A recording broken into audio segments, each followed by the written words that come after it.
آپ کو اللہ پاک نے بڑی شان و مقام و مرتبہ، عظمت، بلندی، شان، رفت عطا فرمائی ہے۔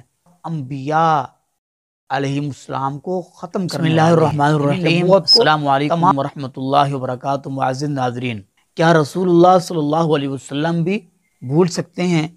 کہ آپ بھی کبھی بھولے؟ صحیح بخاری میں ایک حدیث آتی ہے جس کے راوی سیدنا حضرت عبداللہ بن مسعود رضی اللہ تعالی عنہ ہیں۔ وہ بیان کرتے ہیں کہ ایک بار نبی کریم صلی اللہ علیہ وسلم نے نماز پڑھی اور آپ بھول گئے۔ سلام پھیرنے کے بعد آپ علیہ الصلوۃ والسلام نے ارشاد فرمایا، انما انا بشر مثلکم انسا کما تنسون فاذا نسیت فذکرونی۔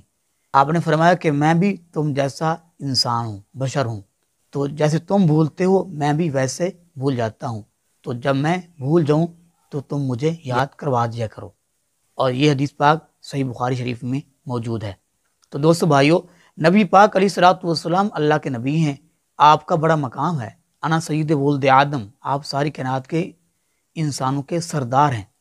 آپ کو اللہ رب العالمین نے قیامت تک کے لیے رسول بنا کے بھیجا، اور آپ انبیاء علیہ السلام کو ختم کرنے والے ہیں، یعنی نبوت کو تمام کرنے والے ہیں۔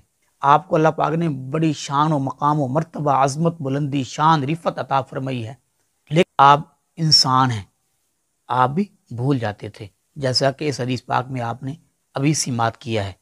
آپ اللہ کے رسول ہیں، آپ ہم سے اعلیٰ ہیں، لیکن نبی پاک علیہ الصلوۃ والسلام بھی بھول جایا کرتے تھے۔ حدیث پاک میں ہے کہ آپ علیہ الصلوۃ والسلام نے ایک دن عصر کی نماز پڑھی اور آپ نے 2 رکعت نماز پڑھی، سلام پھیر دیا اور گھر تشریف لے گئے۔ تو ایک صحابی نے جا کے دروازہ کھڑکایا اور آپ کے آگے یہ عرض کی کہ اللہ کے رسول، نماز کم ہو گئی یا آپ بھول گئے؟ آپ نے فرمایا، نہ میں بھولا ہوں نہ ہی نماز کم ہوئی ہے۔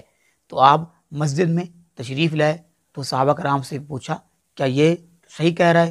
تو صحابہ کرام نے عرض کیا، اللہ کے رسول ہاں یہ صحیح کہہ رہا ہے کہ آپ نے 2 رکعت نماز پڑھی ہے۔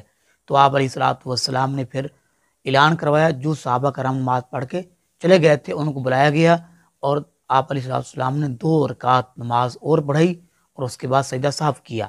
سجدہ صاف کرنے کے بعد آپ نے سلام پھیرا۔ تو آقا علیہ الصلوۃ والسلام بھی بھول جاتے تھے، وہ انسان ہیں، لیکن ان کی شان بلندی کے کیا کہنے۔ ورفعنا لک ذکرک، ہمارے نبی کی بڑی شان ہے، تمام انبیاء سے افضل ہمارے نبی۔ اللہ پاک نے ہمارے نبی کو بڑی شان عطا فرمائی ہے۔ اللہ رب العالمین سے دعا ہے کہ اللہ پاک ہم سب کو نبی پاک علیہ الصلوۃ والسلام کے پیارے مقدس اسوہ حسنہ پہ عمل پیرا ہونے کی توفیق نصیب فرمائے، آمین۔ وما علینا الا البلاغ۔